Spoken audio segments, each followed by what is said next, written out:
ചിന്തിച്ച ഭാഗത്തിന്റെ റോമാലേഖനത്തിന്റെ 8-ാം അധ്യായത്തിന്റെ 3-ാം വാക്യം നമുക്കൊന്നുകൂടി ചിന്തിക്കാം. സ്തോത്രം. ഞാൻ മലയാളത്തിൽ വായിക്കുന്നു. ജഡത്താലുള്ള ബലഹീനത നിമിത്തം ന്യായപ്രമാണത്തിന് കഴിയാതിന് സാധിപ്പാൻ ദൈവം തന്റെ പുത്രനെ പാപജഡത്തിന്റെ സാദൃശ്യത്തിലും പാപനിമിത്തം അയച്ചോ, പാപത്തിന് ജഡത്തിൽ ശിക്ഷ വിധിച്ചോ. സ്തോത്രം. 2 കൊരിന്ത്യർ chapter 5:21. ഹല്ലേലൂയ. പാപം അറിയാത്തവനെ നാം അവനിൽ ദൈവത്തിന് നീതിയാകേണ്ടതിന് അവൻ നമുക്ക് വേണ്ടി പാപമാക്കി. നമുക്ക് ഒരു വാക്കോടെ പ്രാർത്ഥിക്കാം. പരിശുദ്ധ സ്വർഗീയപിതാവേ, തിരുനാമത്തെ വാഴ്ത്തുന്നു, സ്തുതിക്കുന്നു.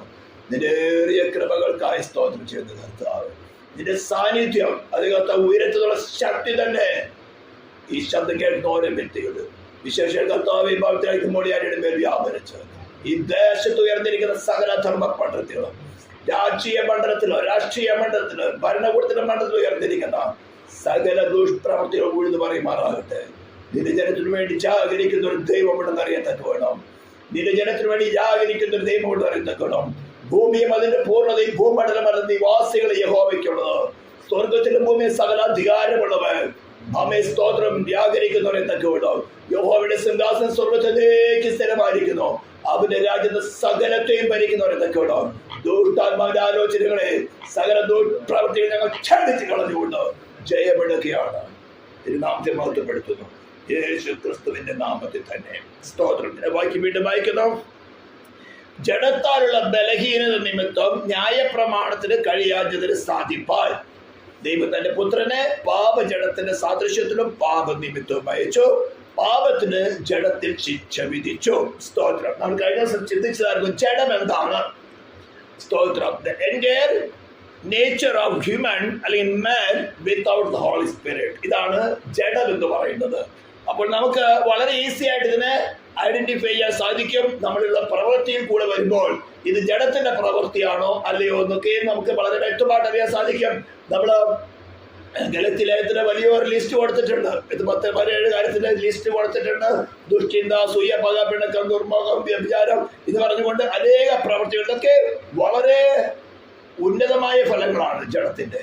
പക്ഷെ വളരെ ചെറിയ ചെറിയ പൂക്കളുണ്ട്, നാമ്പുകളുണ്ട്. ഇതൊക്കെ ഹൃദയത്തിൽ വരുമ്പോൾ തന്നെ അതിന് ക്രൂശിച്ചിട്ടാൽ ഈ പറയുന്ന ഗലാത്യലേഖനത്തിലെ ഫലം വായിച്ചു പോകുന്നത്. ഗലാത്യലേഖനം 5-ാം അധ്യായത്തിന്റെ 17 വാക്യം തുടർന്ന് വായിക്കാം.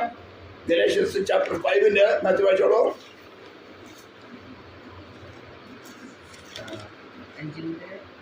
അതിന് 17 പഠിക്കുക. ജഡാഭിലാഷ ആത്മാവിനും ആത്മാഭിലാഷം ജഡത്തിനും വിരോധമായിരിക്കുന്നു. നിങ്ങൾ ഇച്ഛിക്കുന്നത് ചെയ്യാതെ വണ്ണം അവ തമ്മിൽ പ്രതികൂലമല്ലോ. ആത്മാവിനെ അനുസരിച്ച് നടക്കുന്നുവെങ്കിൽ നിങ്ങൾ ന്യായപ്രമാണത്തിന് കീഴുള്ളവരല്ല. ജഡത്തിന്റെ പ്രവൃത്തികളോ ദുർനടപ്പ്, അശുദ്ധി, ദുഷ്കാമം, വിഗ്രഹാരാധന, ആഭിചാരം, പക, പിണക്കം, ജാരശങ്ക, ക്രോധം, ശാഠ്യം, ദ്വന്ദ്വമക്ഷം, ഭിന്നത, അസൂയ, മദ്യപാനം, വെറിക്കൂത്ത് മുതലായവ എന്ന വിളി. ഇതൊക്കെ ലിസ്റ്റ് വായിച്ച് നമുക്ക് പെട്ടെന്നൊന്നും മനസ്സിലാകുകയില്ല. അതൊന്നും നമ്മളില്ലല്ലോ ഇല്ലല്ലോ നിൽക്കും. പക്ഷെ ഇതിന്റെ ആരംഭം ഒരു കാര്യം ഇവിടെ വായിച്ചിട്ടായിരുന്നു. സ്തോത്രം. ആമേ സ്തോത്രം. ഭിന്നത, അതായത് ക്രിസ്തീയ പോലെ ശത്രു ഉണ്ടാക്കുന്ന ആദ്യത്തെ ഒരു പരിപാടിയാണ് അഭിപ്രായങ്ങൾ ഒരു ഭിന്നത ഉണ്ടാക്കുക. അത് ആദ്യം ആരംഭിക്കുന്ന മെറ്റീരിയൽ കാര്യങ്ങളായിരിക്കും. നമ്മൾ ഒരു കാര്യം ചെയ്യുന്ന പറയുമ്പോൾ ഹൃദയത്തിൽ വേറെ തോന്നുന്നു വരാ. ഞാൻ പറഞ്ഞല്ലോ, ജഡം എന്താ ചെയ്യുന്നത്? എന്ത് നല്ല പ്രവൃത്തി നമ്മൾ ചിന്തിച്ചാലും ഉടനെ വേറൊരാളാണ്. ഇതാണ് ഭിന്നത ഉണ്ടാക്കുന്നത്. അവിടെ ക്രൂശിക്കണം. We are one body. അപ്പോൾ വൺ ബോഡിയിലെ ഒരു അവയവത്തിന് ഒരു പ്രവൃത്തി ചെയ്യാൻ കൽപ്പന കിട്ടിക്കഴിഞ്ഞാൽ മറ്റു അവയവങ്ങളെല്ലാം കൂടിയാണ് പ്രവർത്തിക്കുന്നത്. അതാണ് കെരൂബിന്റെ കുറിച്ചുകൊണ്ട് സിഗർ പ്രവൃത്തി പറഞ്ഞത് ചക്രത്ത് മേൽചക്രം. ഓരോ കെരൂബിന് 4 മുഖമുണ്ട്. 4 വശത്തേക്കും അത് മുന്നോട്ടാണ് പോകുന്നത്. അപ്പൊ അതിന് പുറകു വശം പുറകില്ല, എല്ലാം മുന്നോട്ട് തന്നെയാണ്.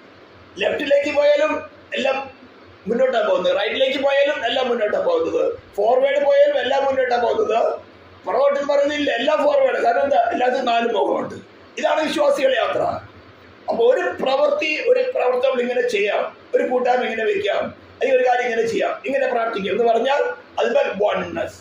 അതിന്റെ ആരംഭത്തിലാണ് ആരംഭം. ഈ ജഡം എന്നവൻ ഭിന്നത ഉണ്ടാക്കും, ഡിഫറെന്റ് ഒപ്പീനിയൻ ഉണ്ടാക്കാൻ നോക്കും. ഇത് നമ്മുടെ ഭൗതിക ജീവിതത്തിലെ നമുക്ക് മനസ്സിലാക്കി തരും. ഇതിനെ വളരെ സംബന്ധിച്ചാൽ എന്തായി തീരും? ഇങ്ങനെയാണ് ചർച്ചകൾ സ്പ്ലിറ്റ് ആവുന്നത്. ആദ്യം വ്യക്തികളിൽ സ്പ്ലിറ്റ് നടക്കും. അത് കഴിയുമ്പോൾ അത് ഫലം കഴിച്ചാലാണ് ഈ ഭിന്നത വരുന്നത്. ഫലം കഴിക്കുന്നതിന് മുമ്പ് തന്നെ എന്റെ തോട്ടിൽ വരുന്ന ഇതിനെ ഞാൻ പൂഷിച്ചു. We are one body. We are one body. അപ്പോൾ ഇതേപോലെ ലിസ്റ്റ് വായിച്ചത് മാത്രം നമ്മൾ എടുത്ത കാര്യമില്ല. അനേകമുണ്ട്. റോമാലേഖനത്തിൽ നമ്മൾ വായിക്കുകയാണെങ്കിൽ ചാപ്റ്റർ 1 വേഴ്സ് 29 തുടങ്ങി വായിക്കുകയാണെങ്കിൽ, അവർ സകല അനീതിയും ദുഷ്ടതയും അത്യാഗ്രഹവും ദുർമതിയും നിറഞ്ഞവർ, അസൂയ, കുല, പിണക്കം, കപടം, ദുശീലം എന്നിവ തിങ്ങിയവർ, കുരുളക്കാർ, ഏഷണിക്കാർ, ദൈവദേശികൾ, നിഷ്ഠൂരന്മാർ, ഗർവികൾ, ആത്മപ്രശംസക്കാർ, പുതുദോഷം സങ്കല്പിക്കുന്നവർ, മാതാപിതാക്കളെ അനുസരിക്കാത്തവർ, ബുദ്ധിഹീനർ, നിയമലംഘികൾ, വാത്സല്യമില്ലാത്തവർ, കനിവച്ചവർ, ഇങ്ങനെ 100 കണക്കിന് മാനിഫെസ്റ്റേഷൻ. ഞാൻ കഴിഞ്ഞ ദിവസം പറഞ്ഞല്ലോ, ഈ ഫ്ലഷ് എന്ന് പറയുന്നതിന് 100 കണക്കിന് മാനിഫെസ്റ്റേഷൻസ് ഉണ്ട്. അതിനകത്ത് കുറച്ച് മാത്രമേ എഴുതിയിട്ടുള്ളൂ. അപ്പോൾ ഈ ലിസ്റ്റിൽ എഴുതിയിരിക്കുന്ന ഒന്നും ഞാനില്ല എന്ന് പറഞ്ഞാൽ അതിനർത്ഥം ജഡമില്ലെന്നല്ല. അവൻ തൽക്കാലത്തേക്ക് സൈലന്റ് ആയിരിക്കുന്നത് വേറെ എവിടെയും പ്രവർത്തിക്കുന്നുണ്ട്. അപ്പൊ ഇതിനെല്ലാം ഓവർകം ചെയ്യുവാനാണ് നമുക്ക് ക്രിസ്തുവിന്റെ ആത്മാവിന്റെ ആവശ്യം. അപ്പൊ ജഡത്തുള്ള ബലഹീനത എന്താണ്? നന്മ പ്രവർത്തിക്കാൻ നമുക്ക് ആഗ്രഹമുണ്ട്, പക്ഷെ അതിനെ ചെയ്യാതെ വേണം നമ്മളെ സപ്രസ് ചെയ്യുക. അത് പോൾ 7-ാം അധ്യായത്തിൽ വിവരിച്ചിരിക്കുന്നത്, എനിക്ക് നന്മ ചെയ്യാൻ ആഗ്രഹമുണ്ട്, പക്ഷെ ഞാൻ ഇച്ഛിക്കാത്ത തിന്മ പ്രവർത്തിക്കുന്ന ഒരു പ്രമാണം എന്റെ ബുദ്ധിമണ്ഡലത്തിൽ വ്യാപരിക്കുകയാണ്. അത് എപ്പോഴും എന്നെ പാപ സ്വഭാവത്തിൽ അടിമയാക്കി കളയാണ്. നമുക്ക് ഇലത്തിലെത്തി വായിച്ചു 17-ാം വാക്യത്തില്, ആത്മാവിന്റെ അഭിലാഷവും ജഡത്തിന്റെ അഭിലാഷവും തമ്മിൽ പ്രതികൂലമല്ലയോ? നാം ഇച്ഛിക്കുന്നത് ചെയ്യാതെ വണ്ണം അത് ഓപ്പോസിറ്റ് ആണ്. ഇതാണ് ജഡത്താലുള്ള ബലഹീനത എന്ന് പറയുന്നത്. അപ്പൊ ഇതിന് ഓരോരുത്തർ ചെയ്യാൻ ആര് തന്നിട്ടുണ്ട്? ക്രിസ്തുവിന്റെ ആത്മാവിനെ നമുക്ക് തന്നിട്ടുണ്ട്.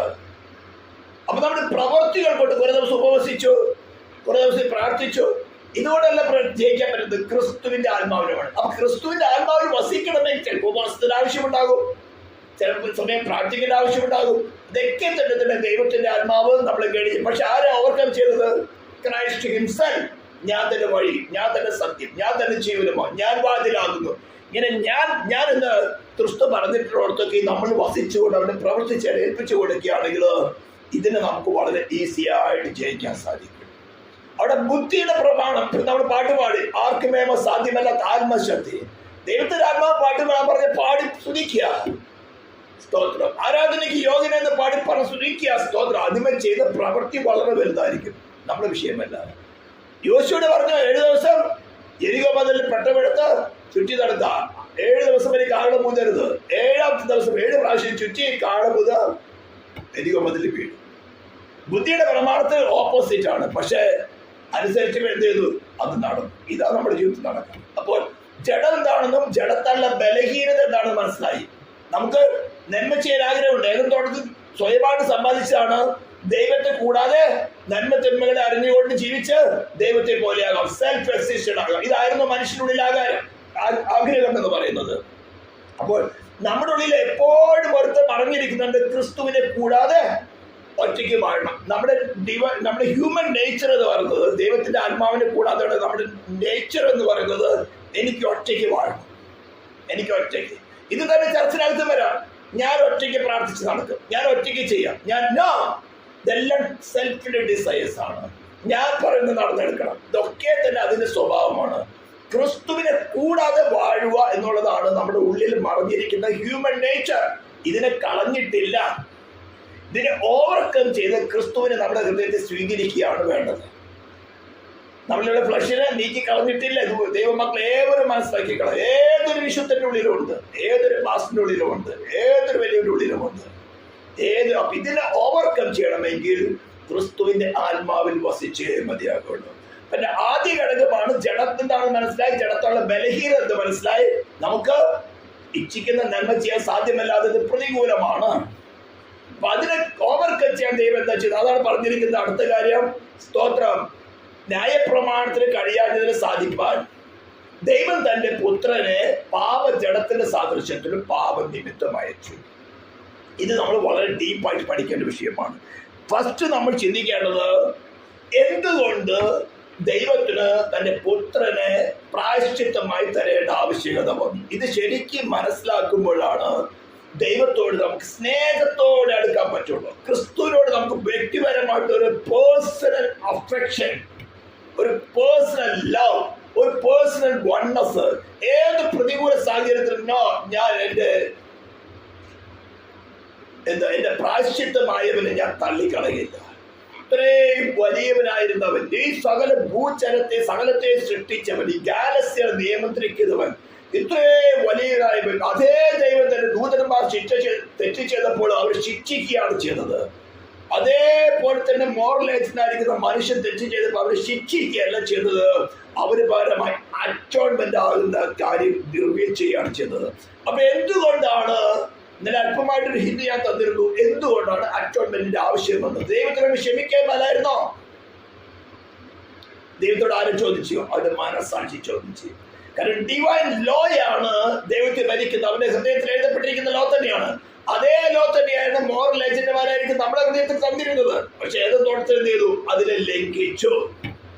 അതിന്റെ ശിക്ഷ നടപ്പിലാക്കണം. പാപം ചെയ്ത ദേഹി മരിക്കണം എന്നുള്ള ദൈവത്തിന്റെ ലോ നടപ്പിലാക്കണം എന്നുള്ള നിർബന്ധം ദൈവത്തിന്റെ മേൽ കിടക്കുകയാണ്. അവൻ ഡിവൈൻ ലോ, അവന്റെ മനസ്സാക്ഷി പറയും ഈ മനുഷ്യൻ തെറ്റ് ചെയ്ത് ഇവരെ എറ്റേണലായി ശിക്ഷിക്കണം എന്നുള്ള നിയമത്തിന്റെ ധാർമ്മികതയാണ്. സ്തോത്രം. അതിന് നിയമത്തിന്റെ മോറലാണ്, അത് മാറ്റാൻ സാധ്യമല്ല, ദൈവത്തിന് ചെയ്തേ പറ്റുള്ളൂ. അങ്ങനെ ഇരിക്കുമ്പോൾ വേറെ ഒരു വസ്തുക്കൾ കൊണ്ടുള്ള പ്രായശ്ചിത്തം സാധ്യമല്ല. ഇത് മാനവജാതിക്ക് ആദ്യമേ മനസ്സിലാവാൻ തുടങ്ങി. ആബേൽ തുടങ്ങി അങ്ങോട്ട് താഴോട്ട് വരുമ്പോൾ ആബേലിനെ ആരെ പറഞ്ഞ് മനസ്സിലാക്കിയത്? അത് പറഞ്ഞ് മനസ്സിലാക്കിയിരിക്കണം. അതാണ് ആബേൽ വിശ്വാസത്താൽ ദൈവത്തെ പ്രസാദമുള്ള യാഗം കഴിച്ചു. എന്താണ്? വരുവാനുള്ള മെസ്സിയായുള്ള പ്രായശ്ചിത്തത്തെ പ്രതിനിധീകരിക്കുന്ന ആടിനെ അതിന്റെ മേധസ് എടുത്തുകൊണ്ട് തന്നെ യാഗം കഴിച്ചു ദൈവം. ആബേലിനും അവന്റെ പ്രായശ്ചിത്തത്തിലും പ്രസാദിച്ചു. എന്നാൽ കായിൻ അത് ചെയ്തില്ല. അപ്പൊ അവിടുന്ന് തന്നെ രണ്ട് ഡിഫറെന്റ് വിധത്തിലുള്ള ആരാധന സ്റ്റാർട്ട് ചെയ്തു. ഒന്ന് കായിന്റെ ജനറേഷൻ, ഡിഫറെന്റ് ആരാധന, ദൈവത്തെ പ്രസാദമില്ലാത്ത പ്രവൃത്തിയിൽ കൂടുതൽ ആരാധന. മറ്റൊന്ന് വരുവാനുള്ള മശീഹയില് നമ്മുടെ പാപം ക്ഷമിച്ച് കിട്ടും, ഒരു പ്രായശ്ചിത്തം നടക്കുമെന്ന് കാണിക്കുന്ന അമ്മ ഒരു കടിഞ്ഞൂലിനെ ആടിനെ കൊന്നുകൊണ്ട് അതിന്റെ മേധസ് എടുത്തുകൊണ്ട് തന്നെ യാഗം കഴിച്ചു. ദൈവം അതിന് പ്രസാദിച്ചു. പക്ഷെ ആർക്ക് മരിക്കേണ്ടി വന്നു? ഹാബേൽ മരിക്കേണ്ടി വന്നു. അപ്പൊ ഇന്നും ആത്മീയമായിട്ട് ദൈവത്തിന് പ്രസാദമുള്ള യാഗം കഴിക്കുന്നവരെ ലോകം അല്ലെങ്കിൽ ലോകപ്രകാരമുള്ള ആരാധനകൾ ചെയ്തവർ പകയ്ക്കുമെന്നുള്ളത് വാസ്തവമാണ്. അത് തന്നെയല്ലോ ക്രിസ്തുവിൽ സംഭവിച്ചത്. ദൈവത്തിന് പ്രസാദമുള്ള പ്രവൃത്തി അവൻ ചെയ്തു, അവരെ കൊന്നുകളഞ്ഞു. സ്തോത്രം. ഇന്നും അതുപോലെ തന്നെ നടക്കുന്നുണ്ട്. പക്ഷെ ഇത് ഓവർകം ചെയ്തപ്പോൾ എന്തുകൊണ്ട്? നമ്മൾ ജീവന്റെ ആത്മാവിന്റെ പ്രമാണമുണ്ട്. സ്വർഗത്തിന് ഭൂമി സകല അധികാരമുള്ളവരുണ്ട്.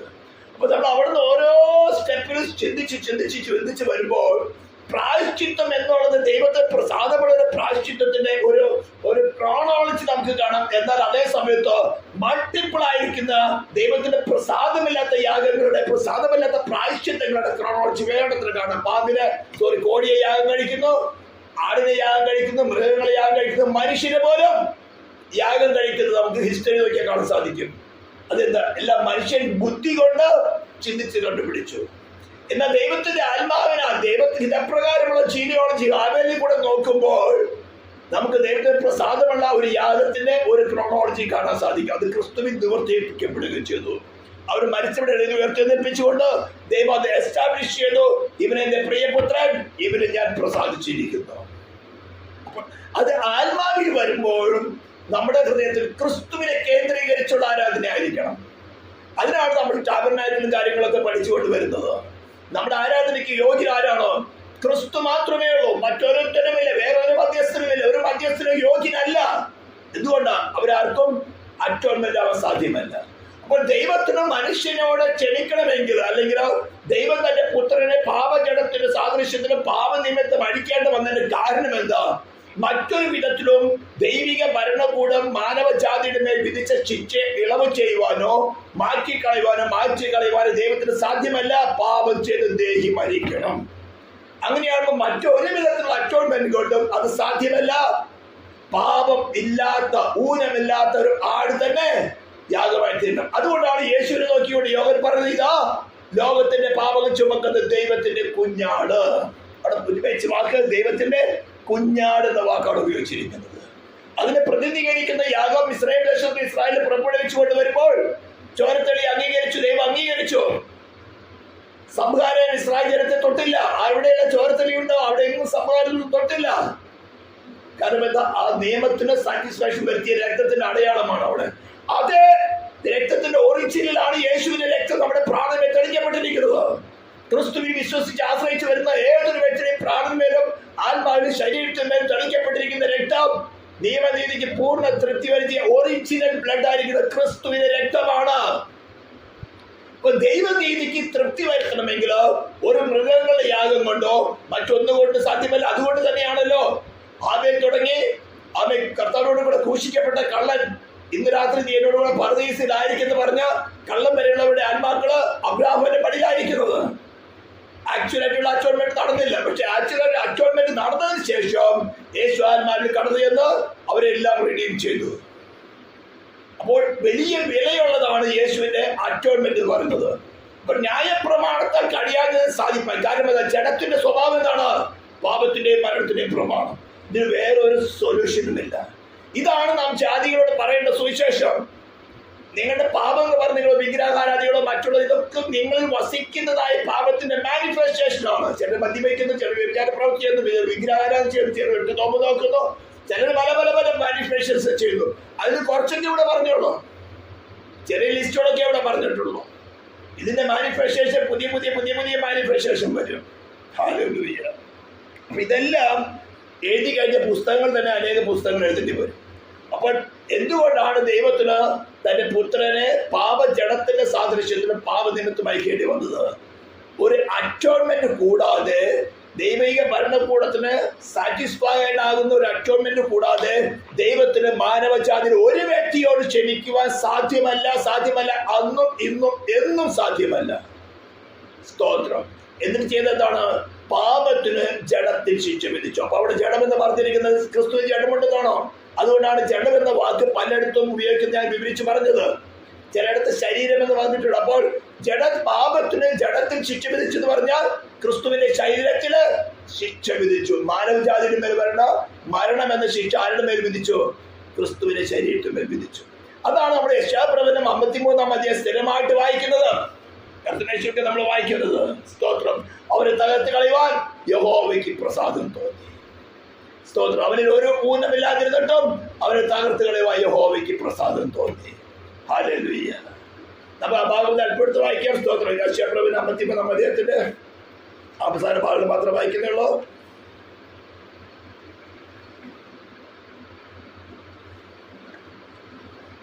പത്തു തുടങ്ങി. എന്നാൽ അവനെ തകർത്ത് കളയുവാൻ യഹോവയ്ക്ക് ഇഷ്ടം തോന്നി. അവനവന് കഷ്ടം വരുത്തി അവന്റെ പ്രാണൻ ഒരു അകൃത്യയാഗമായി തീർന്നിട്ട് സന്തതിയെ കാണുകയും ദീർഘായുസ് പ്രാപിക്കുകയും യഹോവയുടെ ഇഷ്ടം അവന്റെ കയ്യാൽ സാധിക്കുകയും ചെയ്യും. അകൃത്യയാഗം എന്ന് പറഞ്ഞാൽ, പാപയാഗം എന്ന് പറഞ്ഞാൽ, സ്തോത്രം, ഹല്ലേലൂയ, ഒരു സർവാംഗ ഹോമയാഗമാണ്. ഹല്ലേലൂയ. സ്തോത്രം. അത് പാളയത്തിന് പുറത്തു കൊണ്ടുപോയിട്ടാണ് അതിന്റെ വേസ്റ്റിനൊക്കെ ചുട്ട് കളയണമെന്നാണ് പറഞ്ഞിരിക്കുന്നത്. ഹല്ലേലൂയ. അതിനെ നമ്മള് ഹോമയാഗത്തിനെ കുറിച്ചുള്ള അകൃത്യയാഗം പാപയാഗത്തെ കുറിച്ച് കഴിഞ്ഞാൽ അവൻ സ്തോത്രം പാളയത്തിന് പുറത്തു കൊണ്ടുപോയി അതിന്റെ അവശിഷ്ടങ്ങൾ ചുട്ടുകളയണം. അതേപോലെ ക്രിസ്തുവും പാളയത്തിനകത്തല്ല, പാളയത്തിന് പുറത്തായിരുന്നു അവൻ ക്രൂശ് വഹിച്ചത്. ഇതേപോലെ തന്നെ ക്രിസ്തുവിനെ ആശ്രയിച്ച് വരും നമുക്ക് എന്താണ്?